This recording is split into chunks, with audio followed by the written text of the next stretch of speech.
અંકલેશ્વર શહેરમાં રામનવમીના પાવન પર્વ નિમિત્તે વિશ્વ હિન્દુ પરિષદ, બજરંગ દળ અને રામસેના દ્વારા ભવ્ય શોભાયાત્રાનું આયોજન કરવામાં આવ્યું હતું।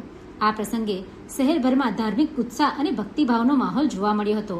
શોભાયાત્રા 3 રસ્તા સર્કલથી જય શ્રી રામના ગૂંજતા જયઘોષ સાથે પ્રારંભ થઈ હતી। યાત્રામાં મોટી સંખ્યામાં ભક્તો જોડાયા હતા, જેઓએ ભગવા ધ્વજ સાથે ભગવાન શ્રી રામના નારા લગાવતા શહેરના મુખ્ય માર્ગો પર પરિક્રમા કરી હતી। યાત્રા દરમિયાન સુરક્ષા વ્યવસ્થા માટે પોલીસ દ્વારા ચુસ્ત બંદોબસ્ત ગોઠવવામાં આવ્યો હતો। આ ભવ્ય શોભાયાત્રાનું સમાપન રામકુંડ ખાતે કરવામાં આવ્યું હતું, જ્યાં આરતી અને પ્રાર્થના સાથે કાર્યક્રમ પૂર્ણ થયો હતો। આ પ્રસંગે ભરૂચ જિલ્લા ભાજપ પ્રમુખ પ્રકાશ મોદી, મહામંત્રી પરેશ પટેલ તેમજ વિશ્વ હિન્દુ પરિષદના હોદ્દેદારો અને મોટી સંખ્યામાં નગરજનો ઉપસ્થિત રહ્યા હતા। જય શ્રી રામ।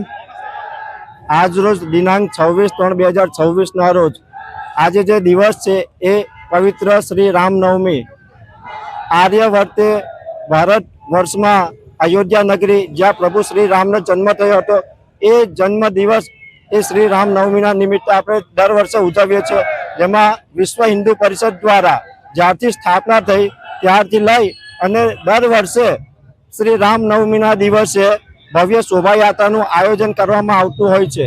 એવી જ આ શોભાયાત્રાના આયોજન સંદર્ભે અત્રે અંકલેશ્વર તાલુકા તથા શહેરના વિશ્વ હિન્દુ પરિષદના પદાધિકારીઓ તથા કાર્યકર્તાઓ મોટી સંખ્યામાં જોડાયા છે અને આ શોભાયાત્રાનું અહીંથી 3 રસ્તા સર્કલથી આગમન થશે, જે મુખ્ય માર્ગ થઈ રામકુંડ ખાતે સમાપન થશે।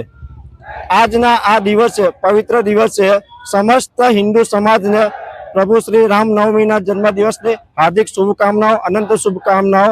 અને વિશ્વમાં અત્યારે હાલમાં જે પ્રમાણેની પરિસ્થિતિનું નિર્માણ થયેલ છે, જ્યાં યુદ્ધની પરિસ્થિતિનું નિર્માણ થયેલ છે, એવા આ માહોલમાં પ્રભુ શ્રી રામ સમસ્ત વિશ્વમાં શાંતિ સ્થાપે અને સમસ્ત વિશ્વ ભગવામય બને એવી શુભકામનાઓ સાથે જય જય શ્રી રામ। અસ્તુ। ભારત માતા કી જય। વંદે માતરમ। જય શ્રી રામ। Pintu Modi, DTV news, Ankleshwar.